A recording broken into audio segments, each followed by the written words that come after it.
And welcome to a very special lunchtime talk. This is our McLaughlin College Remembrance Day ceremonies lunchtime talk. Here's to heroes. The two people that we have as guest speakers today, one of them needs no introduction whatsoever. A former master of McLaughlin College, Greene, 2004 to 2009, and then again 2011, 2013. And what's most notable for today is that Ian's father actually was one of the soldiers in the Battle of Vimy Ridge in 1917. And as you can see, they have a wonderful display here, and hopefully you will take the time to go through it. Our other presenter is George Blake, who's a graduate here of York University in the Department of History. But then he went on to the Royal Military College of Canada, and he did a master's in arts in war studies. So please welcome Ian Greene and George Blake. Thanks very much, James. So I'm going to say a little bit to begin with and then turn it over to George. When I was the master at McLaughlin College, he was one of the most active students in various different student associations, and just a pleasure to work with. Sometimes he comes also on the Robbie Burns night wearing his kilt. Hey, Scotch is free. It's awesome. So I'll just grab a couple of things here.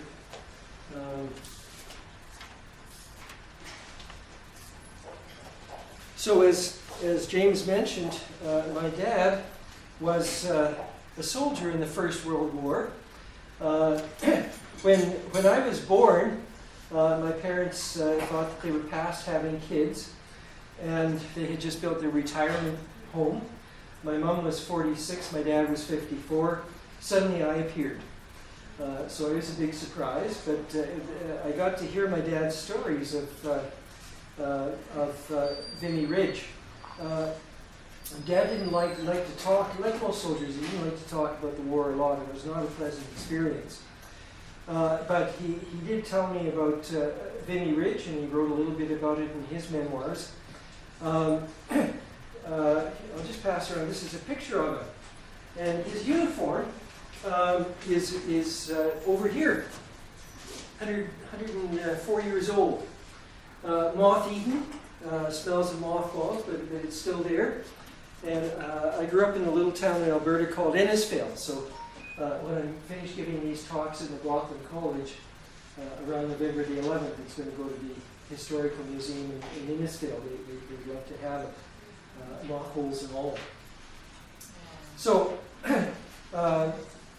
Dad was in the 103rd Battalion from Victoria.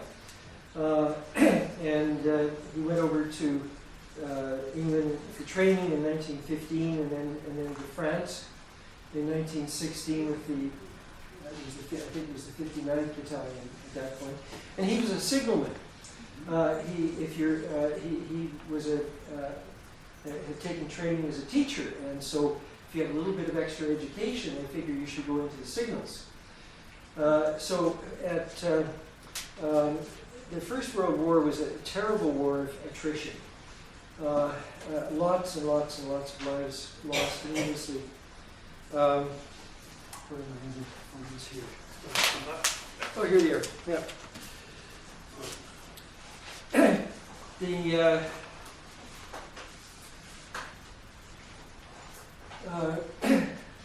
My dad had lots of complaints about the British commanders. They were mostly not very good. Not terribly concerned about saving people's lives, and it was really a battle of attrition. If the Allies could end up with more soldiers than the Germans, then we'd win. Canadians weren't like that. Most of the Canadians who went over there were farm boys. Their officers did not want to see them die. They didn't want to see the German soldiers die either. Vimy Ridge is the highest point of land between the German lines and the Allied lines. It's north of Paris. There's a wonderful memorial there and a museum. You should go there. It's an hour's train ride north of Paris. My dad took me there when I was 17. This is before there was a museum there, and my dad met a taxi driver who had been a French soldier in the First World War. They couldn't speak to each other. Dad didn't know any French, he didn't know any English, but they communicated wonderfully with their hands. And so I was taken up to Vinny Ridge and shown the trenches. And somehow the taxi driver got us into tunnels, even before the tunnels were open to people. So it was the French had 100,000 casualties trying to take Vinny Ridge. Whoever was going to win the First World War had to take Vinny Ridge. It was absolutely central. The French couldn't take it. The British, I think, lost about at least 20,000 to 30,000 people trying to take Vinny Ridge. So then they went to the Canadians, and the Canadians said, okay, we'll take it, but it has to be well planned. We want all 4 Canadian divisions to fight together, and we'll do most of the planning. And we don't want a lot of lost life there. So there was a tremendous amount of planning that went in during the months before the battle. There were 11 tunnels, they're called subways, built under the ridge during the months before the battle. And they were partly to house the soldiers so that they could get some sleep. They were for hospitals, but also the tunnels went right up under the German lines so that they could get up behind the German lines and surprise them. My dad told me that during the week before April the 9th, the battle, the Canadians had stored up a huge amount of ammunition in these tunnels. So they bombarded the German side for an entire week, day and night, without stopping. And they destroyed many of the machine gun posts and caused great morale problems amongst the enemy. And then on April the 9th at 4 in the morning, they stopped firing. The Canadians had, I think it was about 1,000 big guns that they had been firing constantly for that week. And they stopped at 4 in the morning. The weather was, I ordered this weather today. It was very much like today. It was cold and rainy. It was sleeting. The mud had hardened. It was terrible weather conditions. So the 4 in the morning, the noise stopped. And of course, the idea was that the enemy soldiers would fall asleep because finally it was quiet. At 5:30, the Canadians attacked, 5:30 in the morning. And George can tell you more about this. It was a creeping barrage where the Canadian soldiers were in front of the big guns. The guns fired over their heads. And the idea was that the enemy positions would be destroyed before the Canadian soldiers got there. So, because everything was so well planned, by mid-afternoon, 3/4 of the hill was in Canadian hands. My dad told me it was just mass confusion. There was so much smoke all over the place you could hardly see. But he said most of the German soldiers just surrendered. They were so surprised that the Canadians were there. So by mid-afternoon, 3/4 of the hill was taken. The highest point of land, part of it was captured the next day, and it took another day after that before everything was captured. But the Canadians took Greene Ridge. And so here's some pictures. There's a memorial that was built on the highest point of land, and it is a memorial to 11,000 Canadian soldiers whose bodies were never found. So that's a picture of the memorial. These are some of the Canadian. My dad helped to take the wounded soldiers away afterwards. This is the start of the battle. When the Canadians were victorious and leaving Vinny Ridge, there they are. Another picture of the memorial. And something else that I wanted to say is that during the fighting before the Battle of Vinny Ridge and during that fight, all of the oak trees, Vinny Ridge used to be covered with oaks, and they were all destroyed. There were none left. One of the Canadian soldiers sent home a handful of acorns that he found to his family in a farm that is now part of Scarborough. They said, here, please plant these. And they grew. They're now in a churchyard in Scarborough. And 4 years ago, someone remembered that these oaks from Vimy had been planted in Scarborough. And they said, wouldn't it be a good idea when we remember the Battle of Vimy Ridge to replant the oaks on Vimy Ridge from their descendants in Scarborough? And they did. So they have been planted this year. And there were a number of saplings that were left over after that. They've been sent to memorial sites across Canada. And in the spring of this year, they advertised that there were so many saplings left over, you could write in and request one. So my wife and I wrote an essay talking about my dad at Vimy Ridge. And his brother had been killed at Vimy Ridge. And it was a very special place to us. And could we please have a sapling? And we got a reply within hours, yes, you're approved. So we were renovating our backyard, and we planted the sapling at the end of April this year. And here's a photograph of it I took a few days ago. And here's the certificate of authenticity of the sapling. So it's a very, very special tree to us. These trees, they don't grow as big as the oaks around Toronto, but it takes many years for them to grow. But I hope that tree will be there for many years and will remind other people of Vimy Ridge. So when my dad was at Vimy Ridge, he one of the reasons the Canadians succeeded was because there were spy planes. This was just the beginning of the use of airplanes in warfare. And Canadian, the Royal Flying Corps spy planes would fly over Vimy Ridge when they could and photograph the enemy lines and so on, so that could help with the planning. So my dad, he said, it was horrible being in the trenches. There were rats running over them all the time. Everybody was wet. Everybody had lice. It was not very pleasant. And he looked up at these planes and said, I'd rather be there. So he applied to join the Royal Flying Corps. And because he was a signalman, he was laying, I think there were 100 kilometers of cables laid for the Vimy Ridge. He actually, because he was listening into the signals and making sure that the commanding officers got their signals, he learned that he'd been approved for the Royal Flying Corps before his commanding officer did. So after Vimy Ridge, he went off to England and trained.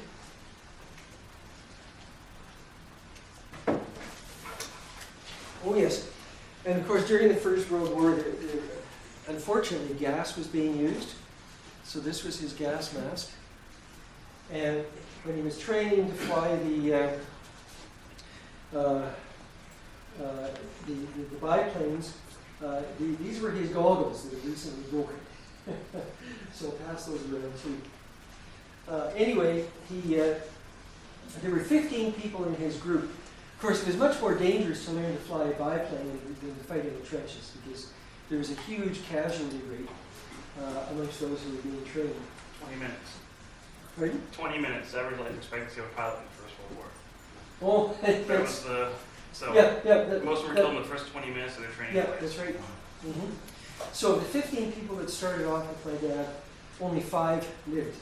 And fortunately, he was one of them. Anyway, just after he finished his training, the armistice was declared, so he didn't actually, it wasn't actually engaged with the enemy. Anyway, those are some of the stories from my dad. We can talk about them later. But I'd like to turn this over to George now, who has lots of interesting things to tell you about.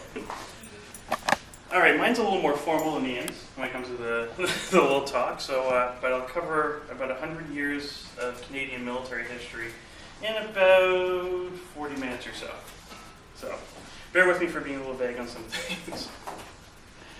So, starting off, at 11 a.m. this coming Sunday, we'll commemorate 100 years since the end of the First World War. At this point, the war to end all wars was over. And while many soldiers returned to their homes, over 8 million people never lived to see the end of the war. More than 6 More than 68,000 of those who remained in the battlefields and cemetery of Europe crossed from the Dominion of Canada to fight for the freedom of the Old World.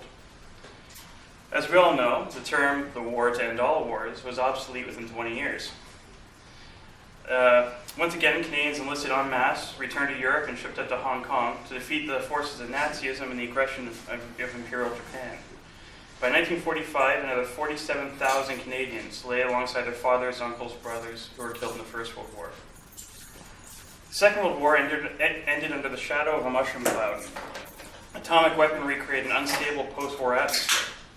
The Third World War was on the brink, with threats between the West and the East, which sparked Albert Einstein to say, if this is the case, the Fourth World War will be fought with sticks and stones. Recognize the dangers of this conflict, and despite the intentions of those who tried to avoid it, the United Nations was created. On June 25th, 1950, Communist North Korean forces crossed into the south. Under the banner of the United Nations, Canadians once again came to the call to help the forces of democracy. Like wars before, Canadian participation came with casualties. In 3 years of conflict, 516 soldiers were killed in combat against the communists. Following Korea, and seeing the devastation of the previous wars, Prime Minister Lester B. Pearson spearheaded a concept of peacekeeping before the United Nations. Canada took on a primary role in peace operations in the 20th century. Since 1947, Canadian military and diplomatic forces have served in the UN in 38 missions with the losses of 122 lives. Canada was also among the founding nations of the North Atlantic Treaty Organization in 1949 and have participated in every NATO mission in operation since. Within most of our lifetimes, the attacks on September 11th, 2001 changed the world. New threats for a new millennium made the traditional peacekeeping role more or less obsolete. Missions in Afghanistan, Libya, and in Iraq, Canada once again took on and continues to conduct combat and peacemaking roles in the interests of international organizations. And the deaths of Warrant Officer Patrice Vincent and Corporal Nathan Cirillo in 2014, as well as many international attacks since, reminds us that the security situation is still very much to be seen. Including involvement in post-war peace operations, approximately 120,000 Canadians have been killed while in active service since the first overseas expedition to South Africa in 1899. Whether on the flag of the UN, NATO, the Union Jack, the Red Ensign, or the Maple Leaf, these men and women sacrificed their lives to uphold the principles of our nation. They fought to preserve the ideals of peace, freedom, and decency. These chapters are often glazed over quickly in a couple of weeks in grade 10. There's little time to properly teach the important role of military history on an international scale, and even less time to delve into the true human experience of soldiers and some of the most horrific aspects of warfare. But sometimes it takes an outsider to tell us how important our military history is. I've read this in past talks and keep it every year since I believe it's a great view of our Canadian identity. On April 21st, 2002, in the aftermath of a friendly fire incident in Afghanistan that killed 4 soldiers, an Irish reporter by the name of Kevin Myers wrote an article in the Sunday Telegraph in Great Britain. It was called "A Salute to a Brave and Modest Nation." It's too long to read in its entirety, but there's a few little pieces I'd like to read out for you now. He wrote, "Until the deaths last week of 4 Canadian soldiers accidentally killed by an American warplane, probably almost no one inside their home country had been aware Canadian troops were deployed to Afghanistan. And as always, Canada will now bury its dead, just as the rest of the world as always will forget. Just as it always forgets nearly everything Canada ever does. It seems that Canada's historic mission is to come to selfless aid of both friends and complete strangers, and then once the crisis is over, to be truly ignored. That is the price Canada pays for sharing the North American continent with the Americans, and for being a selfless friend of Britain in 2 global conflicts. For much of the 20th century, Canada's torn in 2 different directions, being a part of the old world, yet having an address in the new one. And a divided identity ensured that we never got fully the gratitude that it deserved. Yet its purely voluntary contribution to the cause of freedom in 2 world wars, and perhaps the greatest of any democracy. 10% of Canada's entire population of 7 million served in the armed forces in the First World War, and approximately 60,000 died. The great Allied victories in 1918 were spearheaded by Canadian troops, perhaps the most capable in the British order of battle. Canada was repaid for its sacrifice by downright neglect, its unique contribution to victory being absorbed into popular memory as being something of the British, and the Second World War provided a rerun. The Canadian Navy began the war with a half-dozen vessels and ended up policing nearly half the Atlantic. More than 120 Canadian warships were participating in the Normandy landings, in which 15,000 soldiers went ashore that day. Canada finished the war with the 3rd largest navy and the 4th largest air force in the world. The world thanked Canada with the same sublime indifference as it had in previous time. Canada repeatedly does honorable things for honorable motives, but instead of being thanked for it, it remains a figure of fun. It is the Canadian way for Canadians to be proud, yet such an honor comes at a high cost. Since that article was written, a further 155 Canadians were killed in Afghanistan, and over 1,800 were wounded or injured while in country. It also reminds us that sacrifice in the armed forces is not a thing of the past. The 7th Book of Remembrance in the Peace Tower is designated in service of Canada, and has the name of over 1,800 soldiers, sailors, and airmen having died in the service since Korea. Despite political opinions concerning Afghanistan, Korea, or other operations, both foreign and domestic, we must not forget that these men and women enlisted in the forces to fight for the ideals of Canadian values and security, not necessarily for political motives. Mr. Myers tells us how Canada receives little credit for the rest of the world for such a long and distinguished history, but I would also say that we as Canadians often leave our own achievements to disappear into the past.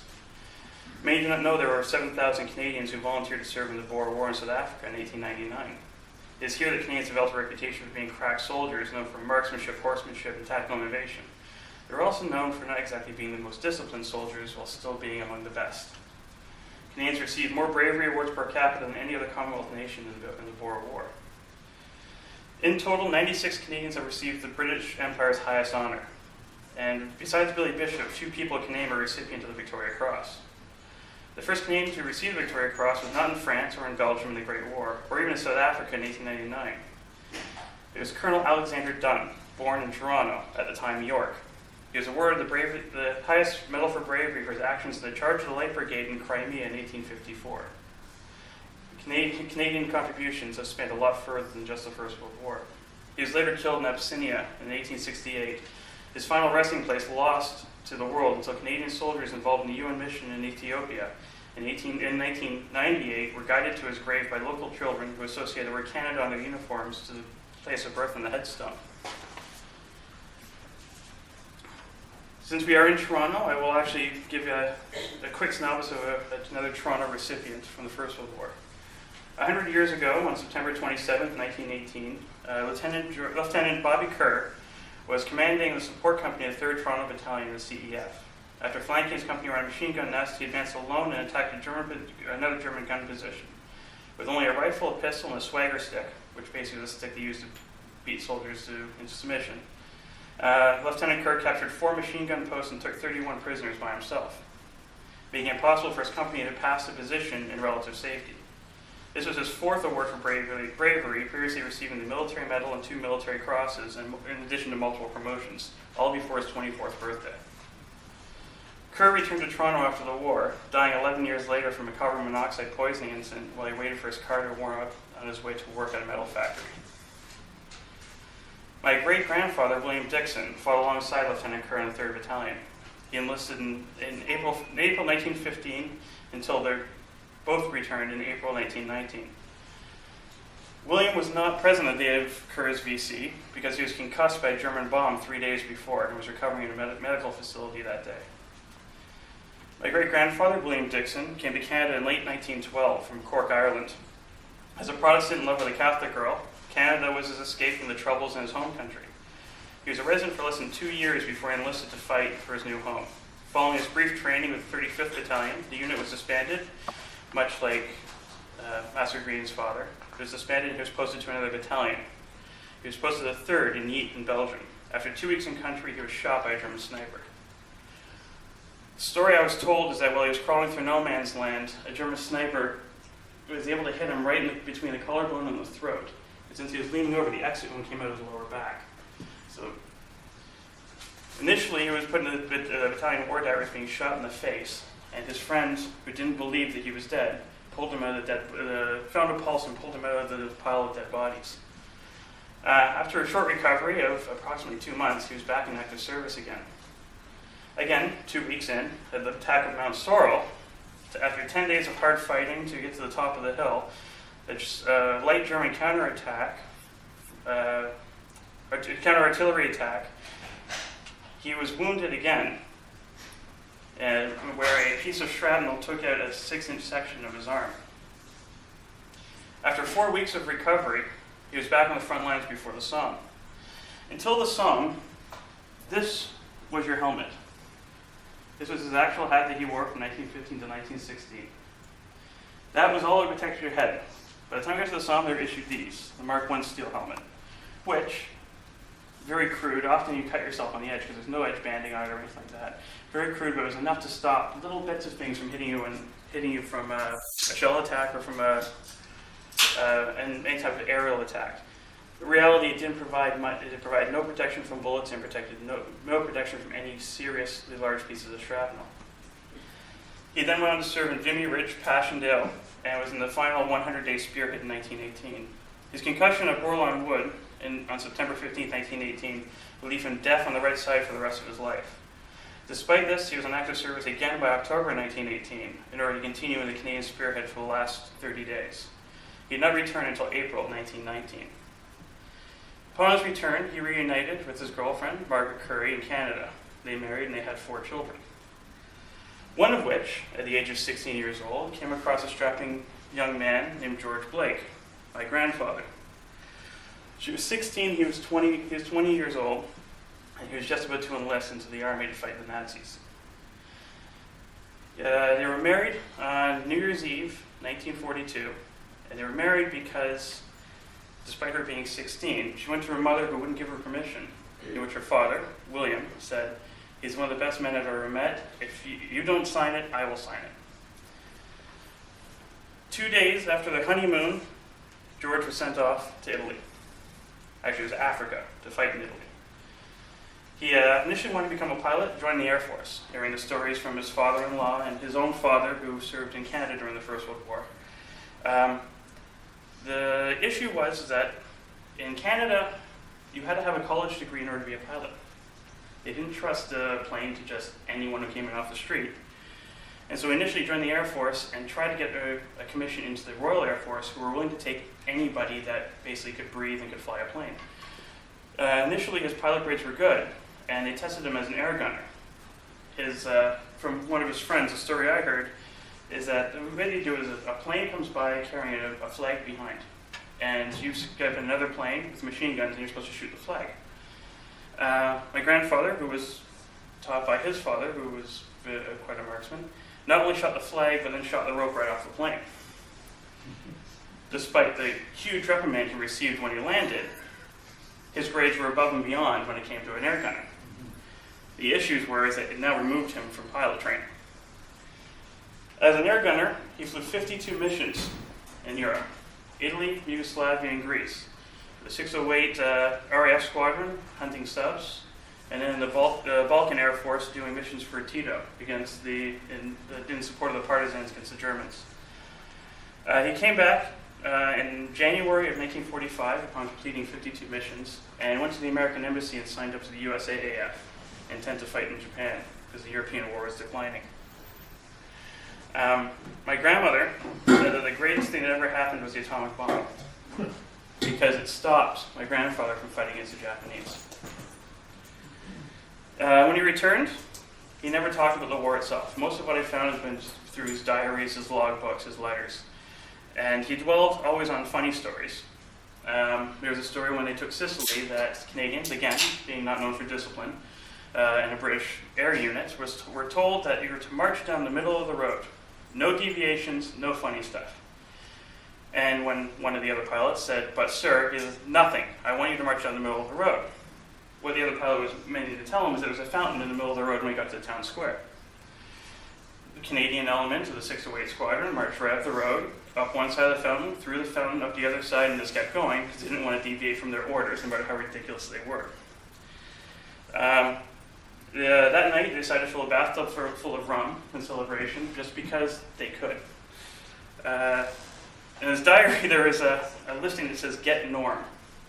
And I asked my father about it. What was "Get Norm"? And apparently, again, after the invasion of Sicily was completed, they went out drinking. I was shocked. I'm sure you are too. And they were all so blasted that they couldn't all get back to base. Norm was worse than the rest of them. None of them could carry him, so they took a piece of rope and they tied him to a tree. And the next morning, they had to get up before roll call, collect him, and bring him back to the base. And then the diary entry I liked the most was, "Went to Rome, saw the Pope, and bought eggs." In which he then went on to discuss how he enjoyed the eggs that he bought. Nothing to do with the Pope, that was it. Eggs was a very hot commodity at the time. Basically, they lived off of powdered eggs and powdered milk, and anything that you can stick in a jar or stick into a tin container. So eggs was the highlight when they were able to get a hold of eggs. My other great-grandfather, his name was Ted Scriber. I have his medals here as well, so I'll go through some of the other pieces at the end. He was an interesting story. There's a lot of stories through the wars of people who are underage who enlist, and they lie about their age to get in. My great-grandfather decided that he had to lie in a different way.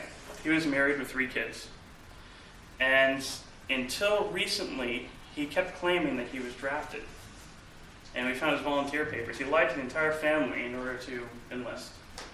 It's a little bit of a different thing. He was about 36 years old at the time, so he was on the higher echelon of the acceptable age limit. And it wasn't until we basically dug up his files a number of years ago that we actually could prove that he volunteered, despite telling everyone in the family that he was drafted. But these are just 2 examples of many. Everyone in my family fought or contributed in any way they could during the time. My great-grandmother served in the Red Cross. Other uncles and such who worked who were underage worked in factories in Toronto. Yet every year we gather to honor those who were killed fighting for the country, but those that were killed were not the only casualties. My great-grandfather, like many others, left half dead, carried horrendous scars on his body for the rest of his life. But even those who returned with physical wounds did not return as the same people. They returned in a different life. And in fact, many different sacrifices that that Canadian men and women have made during the time of great peril. On the home front, women worked in various industries. Women in Canada were invaluable to the Allied success. They dropped everything in their lives to enlist in auxiliary, work as nurses. They made munitions, they supported the Red Cross, and they provided comforts for those who fought overseas. Those on the home front fought to keep a society that these men were fighting for, and kept a functioning society for when they would return. They lost friends, they lost brothers, they lost sons, they lost fathers, and they still kept on in support of the nation. Thousands were never actually able to say their final goodbyes to their loved ones, and for decades there was still resentment. I remember on my great-grandmother's 99th birthday in the retirement home, an older gentleman kind of worked his way in, we didn't know. And he started talking to a couple members of the family, and probably about 70, 80 people in the room. She said, "Stop. There's a German in here, get him out." And at the time, as a young kid, I'm like, I don't really understand. Then my dad was explaining, her husband fought the Germans, her son fought the Germans. There's points where she was all by herself because of the wars involving Germany. And although it's not necessarily right, we cannot blame her to have a kind of resentment against something that has been so hurtful on her, even though she herself did not fight them. Those who went overseas were also in the prime of their life. They sacrificed their innocence and youth. Many boys left 18, 19 years old, not including the ones at 16 who lied about their age, and did not return until they were 23 or 24. I know at 21 years old, I was in an office just up the hall here, wondering how I was going to get to the party that night and still be able to get up in the morning to do an exam. When my grandfather at 21 was over the Mediterranean in a glass bubble with 2 machine guns, wondering if he was going to survive the day to get back to his 16-year-old wife. It's a generation that really grew up far too soon. Soldiers also sacrifice their education. By the time a soldier returned from war 5 or 6 years later, they're well past an age to continue with their education. If they left in high school, they've basically missed their entire bachelor's year of university. And many gave up the final year of high school or skipped, attending post-secondary altogether to fight. And considering that the military did not pay well, most soldiers needed to get a peacetime job immediately after discharge. When they returned home, their jobs were filled, often by people who did not fight.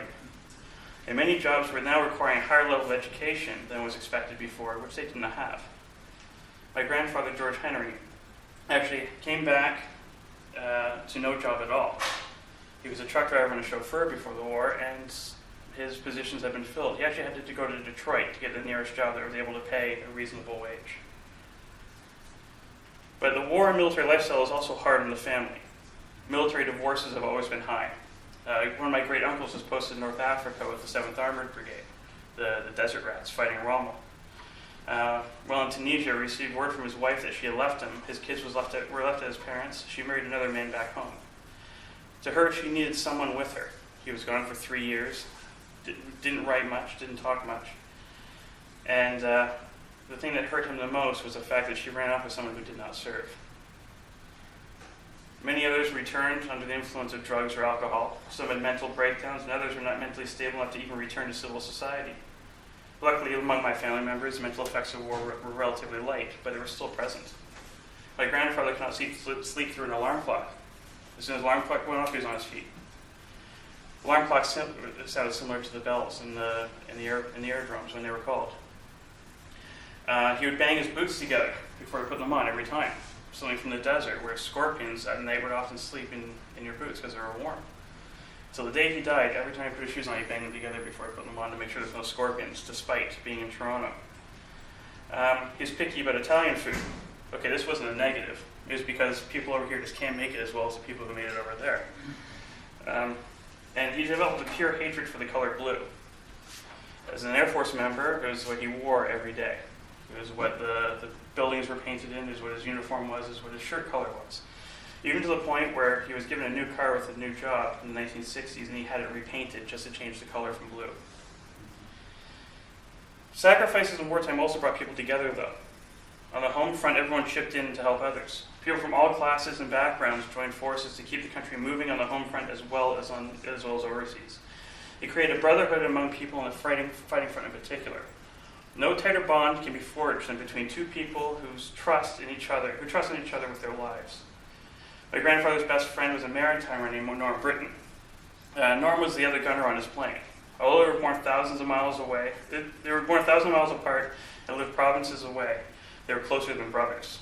There were also others in his plane and squadron with whom he had a similar bond, a bond that could be only forged in battle. If not for the war, it's possible that they would never have met. In 1980, my grandfather and Norm both died within a few days of each other, natural causes.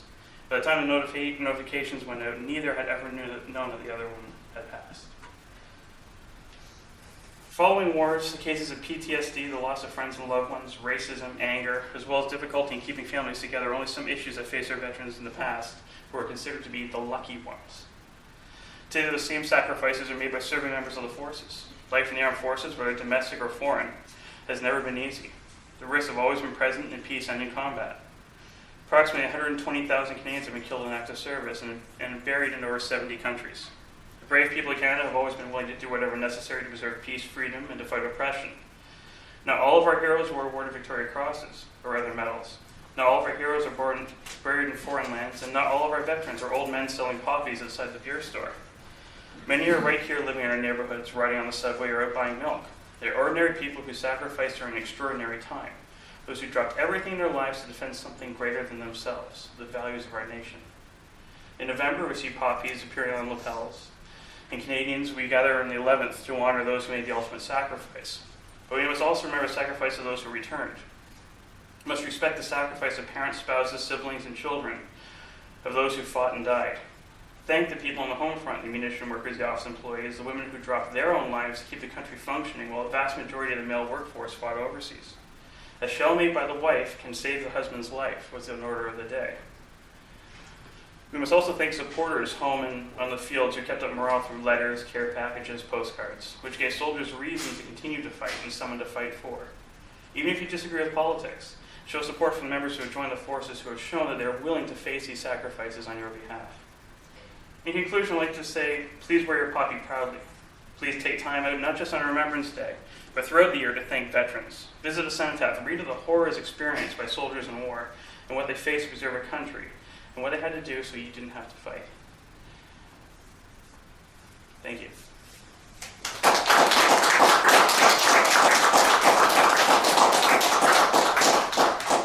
All right, I'll field some questions and then it's a free-for-all for the museum pieces around. Feel free to take a look. With the exception of stuff that's behind glass, feel free to touch and and if you have any questions, comments, concerns, outrages? No? Good, thank you. Tell us what you learned at the Royal Military College. At the Royal Military College, I took intelligence studies.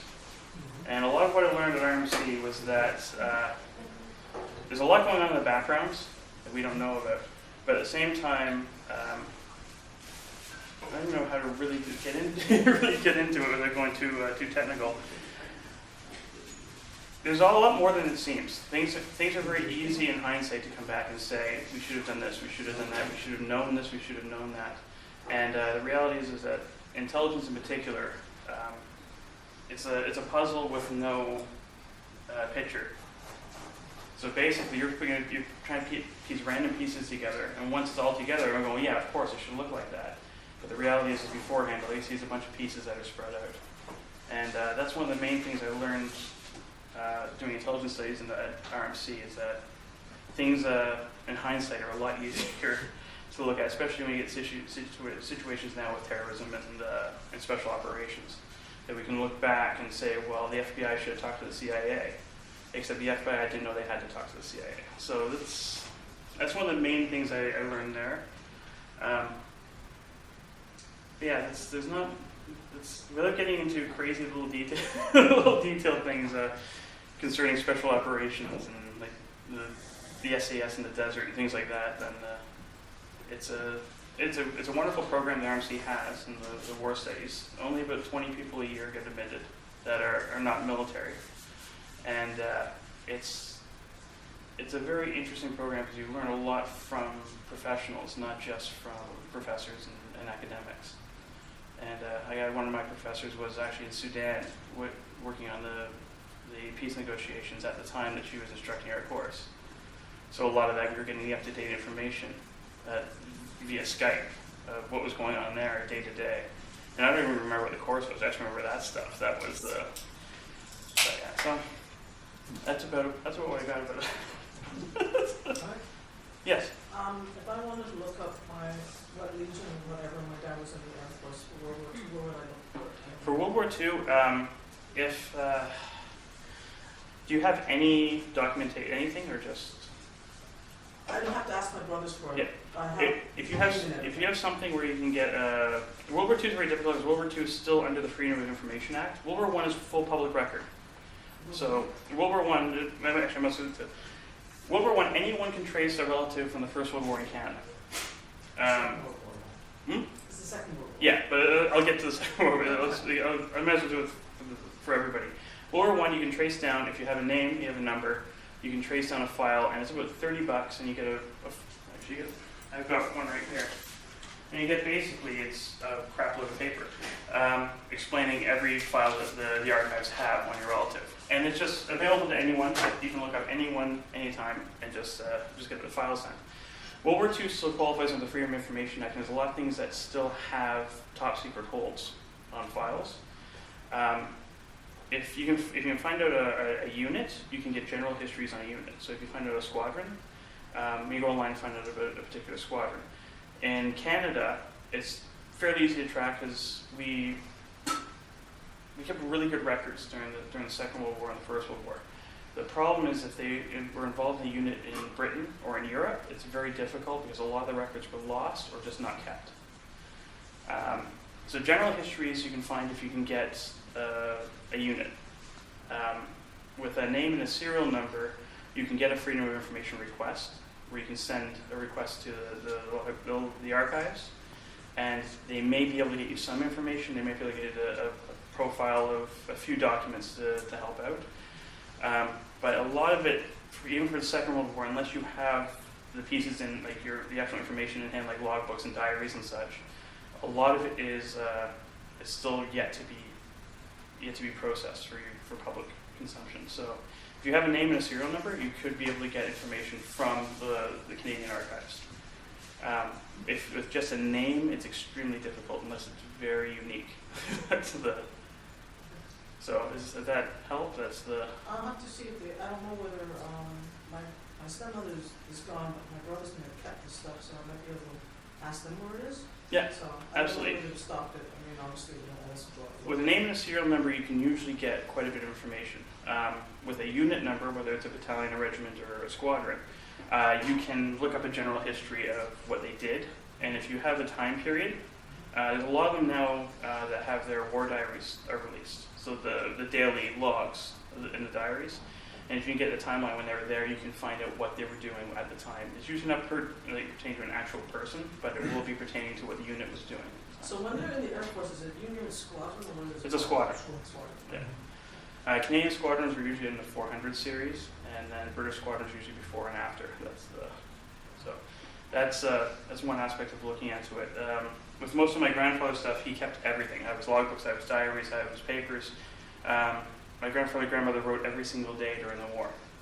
So I have a ton of letters, and it was their honeymoon, right? That was I can imagine it'd be very difficult writing back and forth for your honeymoon and having censors read over every one of your letters between you. So it's another aspect to the home front that you never got the whole story either. Yes. George, you mentioned that Canadians did exceedingly well in terms of winning medals. I Yes. think you mentioned 96 Victoria Crosses. Yes. 10% of the Victoria Crosses. So what accounts for the fact that Canadians seem to be so proficient at war and won all of these medals for bravery? Is there something about the Canadian character, or is it something about the military training, organization that accounts for this? It depends on the period. When we're talking about the Boer War, the Boer War was considered the first modern war, and in many ways it's closer to Afghanistan than it was to the First World War in the way it was fought. It was very mobile. It was a lot of, basically, it created the concept of mounted infantry. The fact that you now had soldiers with guns on horseback. It's not the old Lancer days where they had spears, like the Charge of the Light Brigade. At that period, Canadians were known because we have a history of hunting, trapping, and such. If you had some of the hunters and trappers that are used to shooting raccoons and these little things, hitting a person isn't that difficult. And horsemanship has always been a thing in traditional Canadian just lifestyle. So the ruggedness of that, I think also an aspect is that our climate itself associates that we, especially back then, we didn't have the comforts of now. Having extreme climates meant that Canadians, for me, were more resilient when it comes to harsh outdoor conditions. That a lot of, at periods, even before the Second World War, a majority of the population still lived outside of the cities. Where in Britain, you didn't have that. So I think this is one of the aspects to it, is that the Canadian fighting man was actually used to being more rugged, having to be more rugged as a lifestyle. That's my opinion, completely, but that's one aspect. Another aspect is that Canadians are volunteers. And it's a little different when you're being drafted. If you're there because you chose to be there compared to being there because someone chose you to be there, as if someone said to you, you are taking this class, you're going to be a little less enthusiastic than if you're going, I'm going to go take this class. So this is I think that's another aspect, is the spirit of the volunteer too. But anyone can have their own opinions on it. I'm not sure, there's never been any scientific studies, I believe, on why Canadian fighting men were good. And even in the massacres, I was in Europe recently, like a few years ago, and I went to Dieppe. And if you stand on the beach at Dieppe, the person who organized the raid on Dieppe never stepped foot on that beach. Yet Canadians still achieved 2/3 of the objectives that day, despite the fact that it's a rocky, sliding beach in front of a cliff full of machine guns. There's no reason any of them should have survived. So even in the losses, there was a resilience there, and that's why they were picked as well.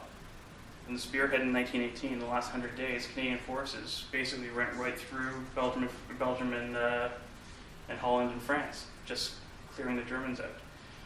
And they were picked by the British for some reason, so there must have been something there that kind of sparked that they were capable. So. George, tell us what you're doing today and how that relates to your presentation. Nothing. Nothing? No, after RMC, my master's degree, I decided to start my own company doing furniture repairs and woodwork, do a lot of restorations, but it relates nothing to this whatsoever. Oh, I see. In intelligence studies, there's really one employer, and if they're not hiring, that's the. Oh. So if the government has a hiring freeze on it, there's not much out there. So yeah, no, I actually do nothing relating to this whatsoever. This is entirely a hobby now. So yeah, I wish I had a better story for that. Anyone else? Anyone have stories, questions, comments? George, I just wanted to mention a couple of things. It was after Vimy Ridge that Canadians began to question why does the United Kingdom handle our foreign affairs? Because Canada had domestic independence in 1867, but Britain still handled our foreign affairs. So it was not too long after that when Britain recognized Canada and Australia and South Africa and New Zealand as being equal and completely independent in terms of their foreign affairs in 1926. And then that was followed by the Statute of Westminster in 1931, which is one of the documents which is part of our current Constitution. I also wanted to recommend, last year, my wife and youngest son and I visited Quebec City. We went to the Citadel. There's a wonderful, wonderful display there of Canada's military history. But it's a big part of it is the Vendus, the famous Quebec regiment. Yeah, they're all 22nd. And what I learned from that display, there's a great section on the Battle of Vimy Ridge there. But Quebecers, many felt that they were being entreated as inferiors by Anglophones. And so they were determined to show the rest of Canada that they were just as good, if not better. And my dad mentioned he didn't have a lot of respect for the British commanders, had a huge respect for the Vendus. And so I think it helped to bring Canada together, not only wanting to have our complete independence, but also English and French respecting each other more after that. Absolutely. Well, I was saying, nothing brings people together like war. That's you're either with us or against us. And especially when you get groups like this, in particular the Vendus, their war record is almost unparalleled to any other unit in Canadian history. And the other aspect of the Vendus is that they were a Quebec volunteer regiment, where in the First World War in 1917, they ended up citing conscription because of a low French turnout. And so it is kind of interesting that with that aspect, because you have the Vendus who were among the best of the Canadian Army, being predominantly French, and then you have to now conscript French in order to keep up the levels. So it's kind of an interesting dynamic, the way that the Canadian French-English thing has always been a part of our domestic and foreign affairs.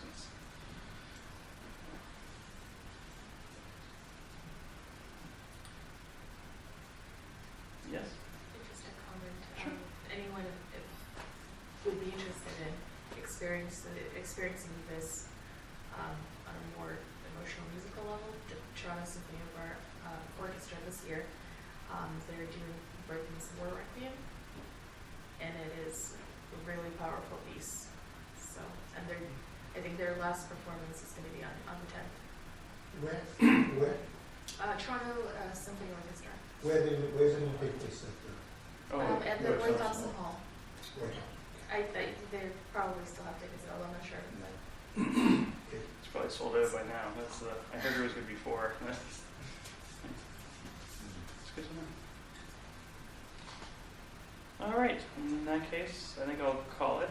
I'll be around for a little bit. If anyone wants to take a look at something, you want to try the jacket on or some of the equipment, go right ahead. That's the uniform there is sitting on the table in front. That is a World War II battle dress, and it is huge. So anyone should be able to fit in if you want to try it on. And just imagine on D-Day in the middle of June wearing that wool coat soaking wet, and then being expected to fight a battle. So, and I've got plenty of other memorabilia around. We've got medals and hats and helmets and all that. And if you wish you guess a few small stories, then you're welcome. George, thank you very much for taking time to come today and bringing your portable museum.